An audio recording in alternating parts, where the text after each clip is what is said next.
World Antimicrobial Awareness Week is coming up, starting November 18 through to the 24th under the theme, Spread Awareness, Stop Resistance. According to the World Health Organization, antimicrobial resistance, AMR, occurs when bacteria, viruses, fungi, and parasites change over time and no longer respond to medicines, making infections harder to treat. Coming up today in our magazine program, we'll not only look at how this impedes human health and the environment, but we'll also learn more about the planned activities for the week to raise awareness. Thank you for joining us for another Jamaica Magazine. I'm Audrey Williams. Stay tuned.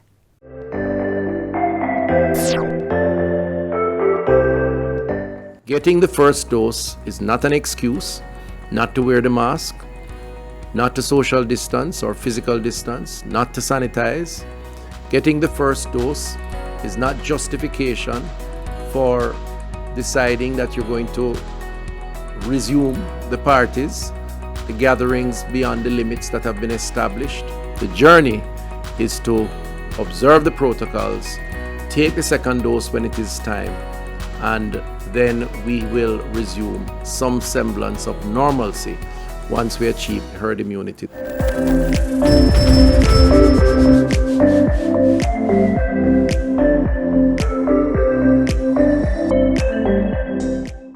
As we anticipate the start of World Antimicrobial Awareness Week, the Pan American Health Organization, PAHO, has a list of activities scheduled to help improve awareness and understanding of antimicrobial resistance. Joining us on Get the Facts this week to tell us more is Dr. Alison Nicholson, clinical microbiologist and lecturer at the University of the West Indies.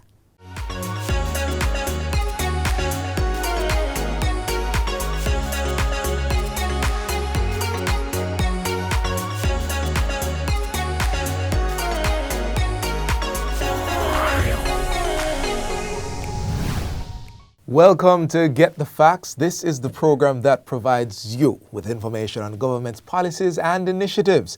I'm Theodore Henry. The questions that will lead today's discussion: what is antimicrobial? What is it used against? And why is it important for us to know about it?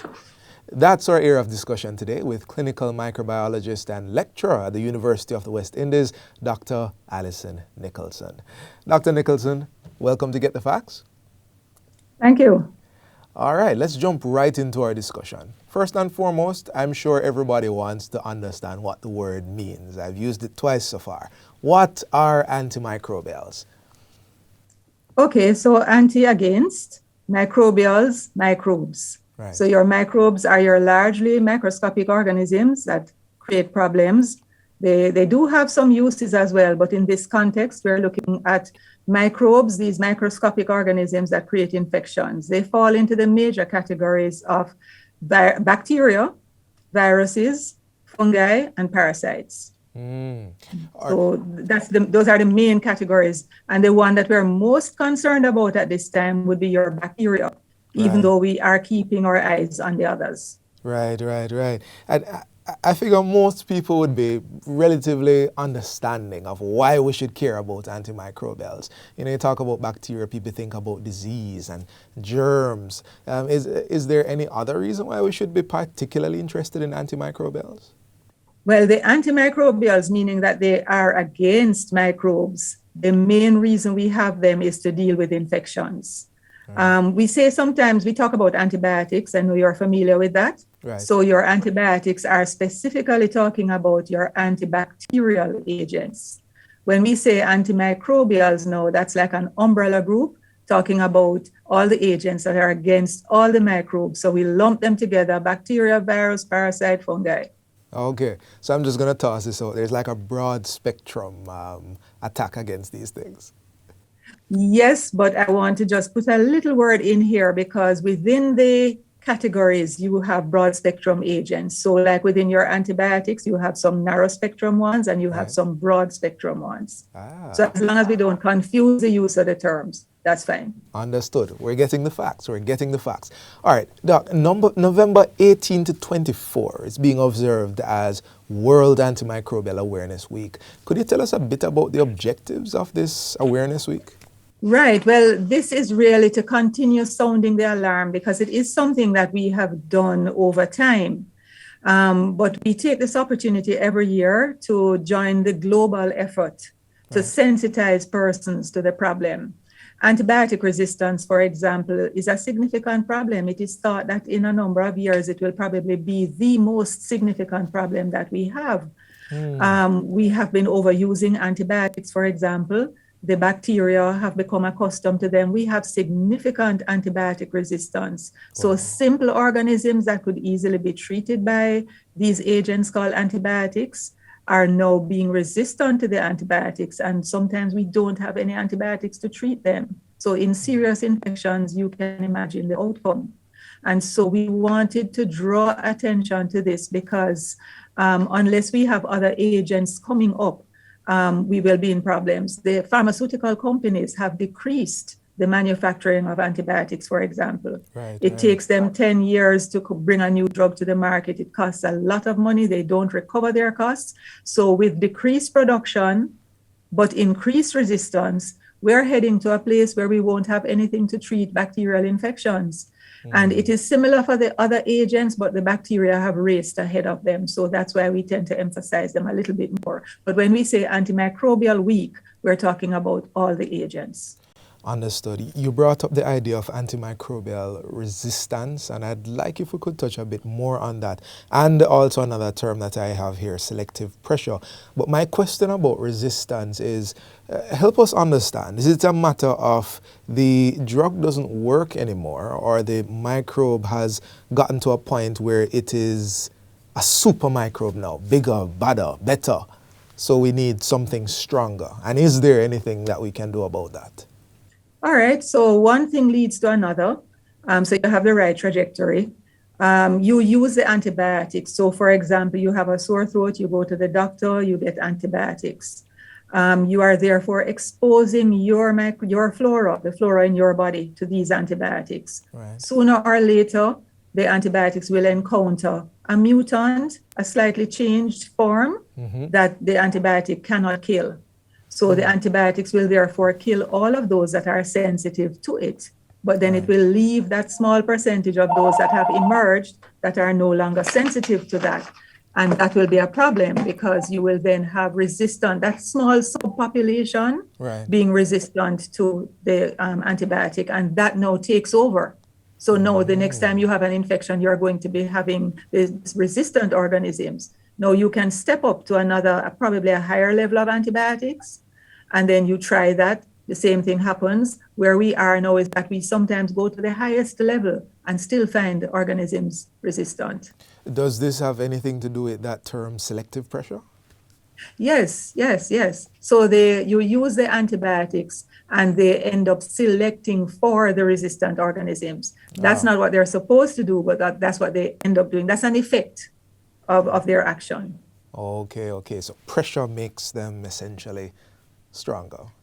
What doesn't kill me make me stronger. The selective pressure will take out the organisms that are sensitive to the antibiotic, leaving room for the ones that are resistant to spring up. So we're having this awareness week, and what you've described is pretty serious. So what are some of the activities planned for this week? Like, how are we going to drive this sensitization? Right. So we have a whole week of activities, as you've said. We have the launch on the 15th of November. And then on this 18th, we have the Agri-Food Industry Day. And I should point out that sometimes persons think of the use of antibiotics in association with human health. But don't forget that you use antibiotics in animal health as well. True. Okay. And it's used sometimes in agriculture. So you have to be thinking about that as well. So there's an Agri-Food Industry Day on the 18th, and that is from 9 to 1, where the emphasis then will be on educating the persons involved in agriculture. Then on November 19, there will be another session from 10 to 12, and that will be on infection prevention and control. This is an important area because you want to be preventing infections so you don't have any to have to treat. And so we'll be looking at antimicrobial resistance in that area. And then on November 22nd, there will be another session, again from 10 to 12. The sessions are generally from 10 to 12. And that one will be looking at antimicrobial prescribing practices and regulations. And on November 23rd, we'll be having one on antimicrobial stewardship. And then on November 24th, we'll have a public-private partnerships in the fight against antimicrobial resistance. So we have selected the topics that we think need the most exposure. We have chosen where we will have those, and we're inviting persons who hear about these topics and are interested. They can contact us, and we will be able to tell them where the venue. All right. So we're going to talk a bit more about how we can get into this discussion and how people can attend. But we're going to go to our break right now. We've had a very interesting discussion so far, but we're going to continue this conversation on the other side of the break. I'm inviting everyone to stay with us as we discuss antimicrobials on Get the Facts.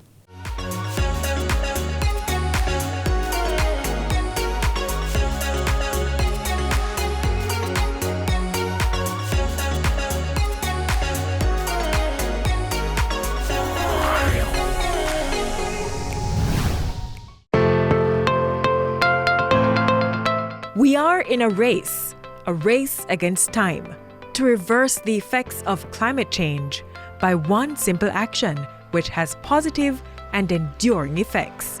That's right, plant a tree, leave a lasting legacy. Join the My Tree Legacy promotion by planting a tree at your alma mater and share your work with us. Submit videos and pictures of you, your family, your friends, and colleagues planting trees. Every tree counts. Plant a tree today and keep climate change away.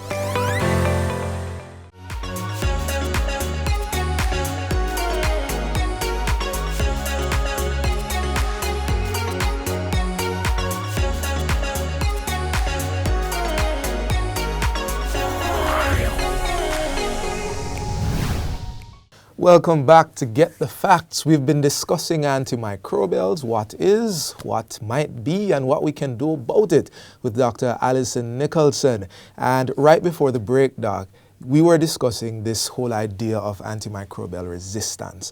And you were explaining what that really means. The question I have is, what's being done internationally to stem this problem? Okay, so the background to this is that from about 2007, the countries in Europe started having what they called Antimicrobial Awareness Day. So on the 17th of November, they would have banners across the street, flyers, posters, media houses would be encouraged to do topics on antibiotic resistance. That was antibiotic resistance at the time. Right. Then you have these organizations that I mentioned before. So that would be your Food and Agriculture Organization of the United Nations that deals with agriculture. Then World Organization for Animal Health, that would look at your animals. And of course, you have World Health Organization. So they have joined together from about 2015 or so, and they have been doing Antimicrobial Awareness Week. So during this time, we will have the presentations that I told you about. And this is a thrust. So it's a once a year thrust to get the message out. However, we have educational sessions throughout the year trying to educate persons who prescribe. Right. We have had it on the agenda to have persons who actually take the antibiotics. We haven't had many of those sessions, but we have had several sessions, symposia, short sessions, just to sensitize our healthcare providers, the persons who prescribe the antibiotics.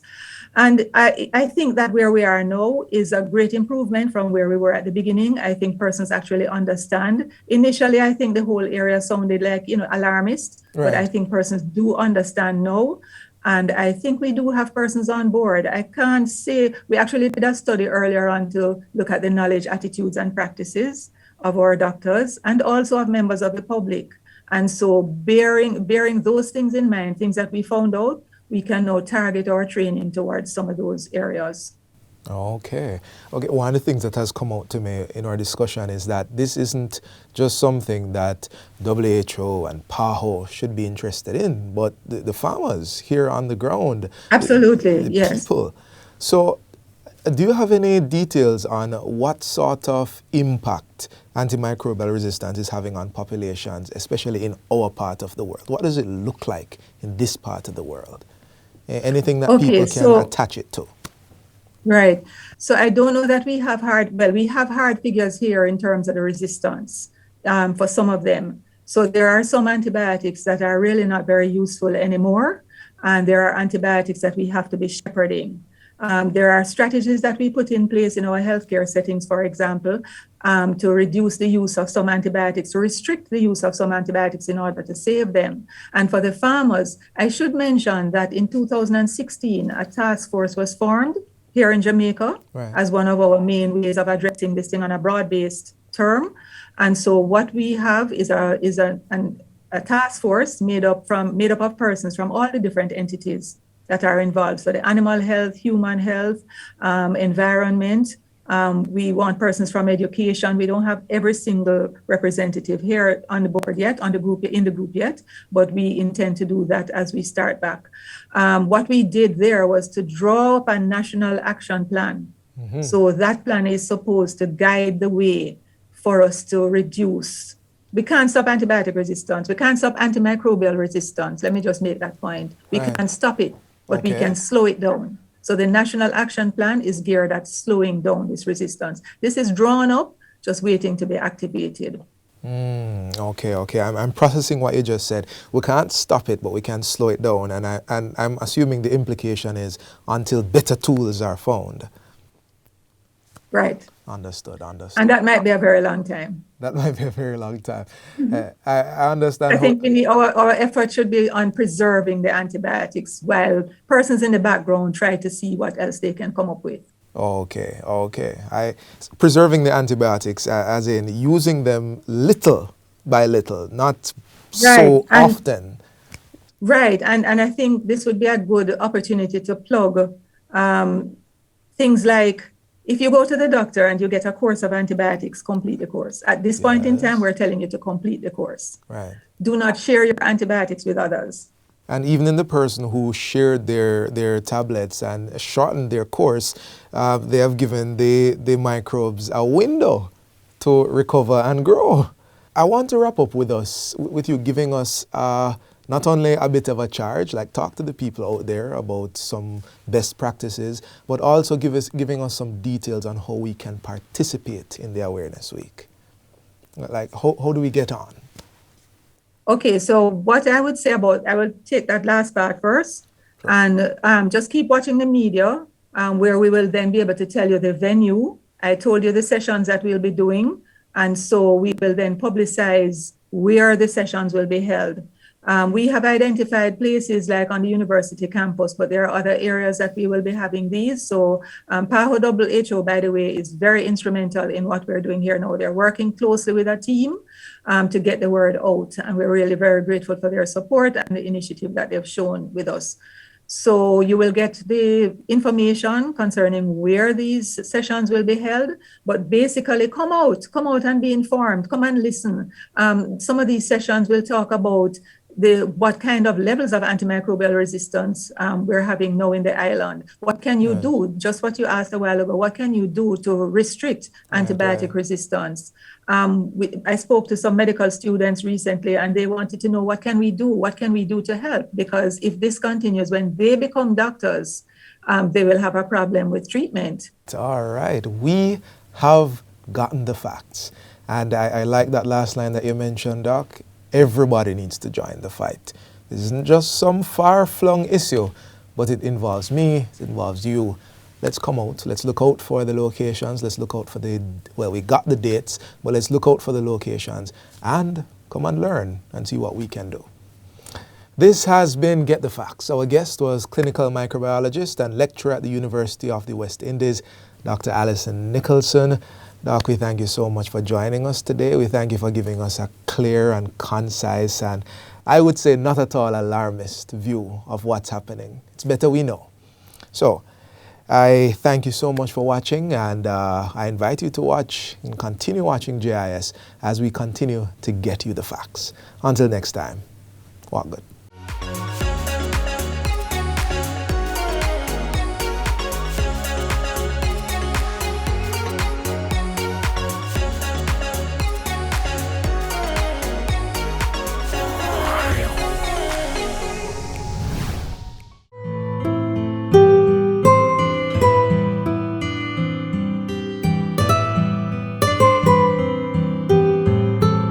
For those of us who do not believe that COVID is real and that it is here, have you been to one of those hospitals where the wards are overflowing with patients who are trying to breathe and talk at the same time, but find it so impossible to do so? Or have you seen someone die in front of you, trying to make the next breath to stay alive? So my fellow Jamaicans and colleagues, whether you believe it or not, COVID is real. So I implore you, social distance, wash your hands, wear your mask, sanitize. Along with that, we need to keep our immune system nice and healthy, so you drink lots of water, eat your fruits and vegetables. But whether we believe it or not, COVID is here, it is here to stay, it's going to be the new norm. And remember, when you behave irresponsible, you expose all of us. So do the responsible thing.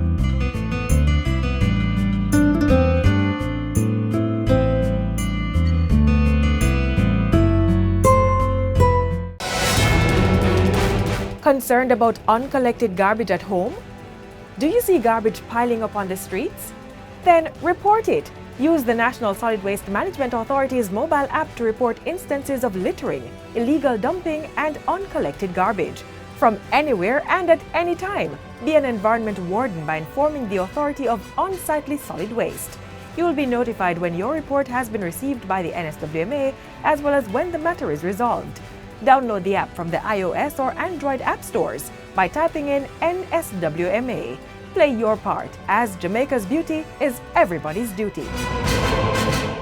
They began operations in 1958 with a mission to ensure the safety and wholesomeness of food or feed entering commerce through scientific principles in a timely manner.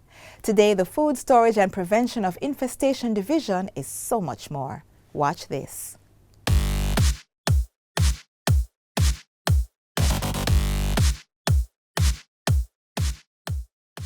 The Food Storage and Prevention of Infestation Division is mandated to ensure the wholesomeness of food entering commerce. So it's a division that is geared towards food safety. And to do that, we have an inspectorate unit, that is our frontline unit, that would go to the various points of entry, to anywhere that stores food. So we have inspectors stationed at the ports of entry, at supermarkets, warehouses, we check containers. Inspectors are almost anywhere where food is stored. The Food Storage and Prevention of Infestation Division has been accredited to the ISO 17020 standard, which certifies their competence in doing food and field inspection in premises, containers, and on ships. We also do breeding for schools and universities. So yes, we do that with the rats.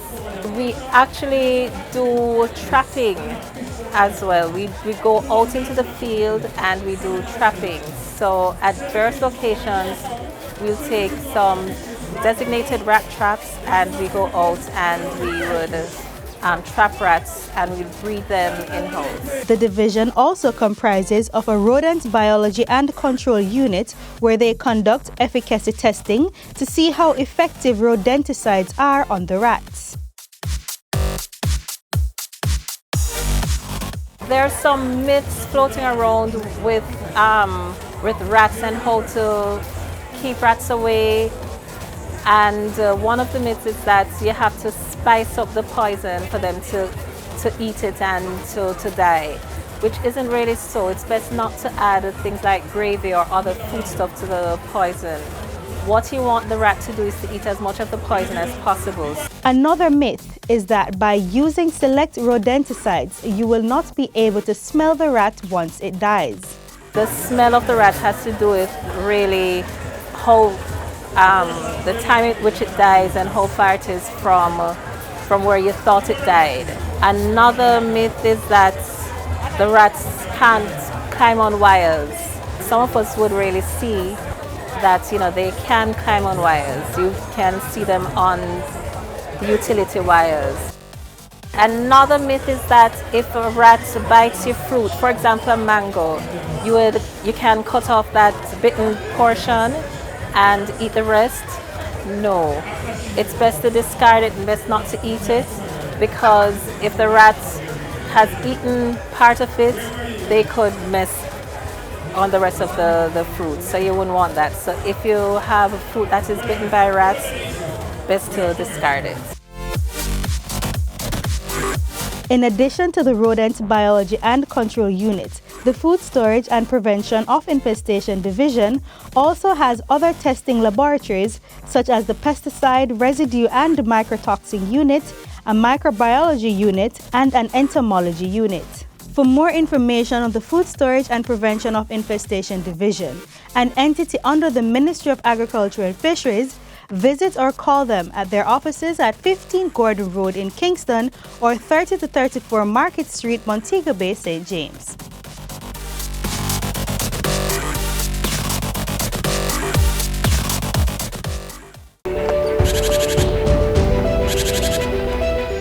The Wildlife Protection Act is a piece of legislation here in Jamaica. It was enacted in 1945 that tries to look at our animals or wildlife on the island of Jamaica and try to ensure that they are conserved to some degree and not overexploited. So they're also, as an island, we have a lot of unique species. And if we lose those species on the island, it's gone to the entire world. So that is also one of the reasons why we have this piece of legislation, to ensure that Jamaica can maintain its wildlife and preserve the wildlife for future generations. In the Jamaican context, being an island, being very small, some persons have never left the island before, and so Jamaica seems big, but Jamaica is really very small. We have a lot to lose. We have a lot of resources and we have a lot to lose. So we're encouraging the public not to overharvest, not to go against the Wildlife Protection Act and take animals that are considered protected species. And if animals are in a vulnerable situation where you think they need assistance, we encourage persons to first contact NEPA at 754-7540 and ask for assistance, especially if those animals have the potential of doing harm or being dangerous.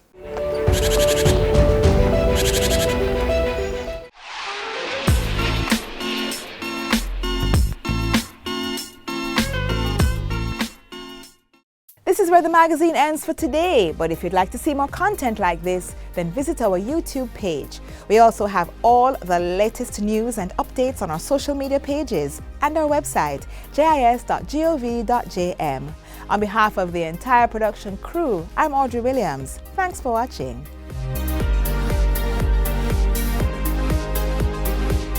This has been a production of the Jamaica Information Service, the voice of Jamaica.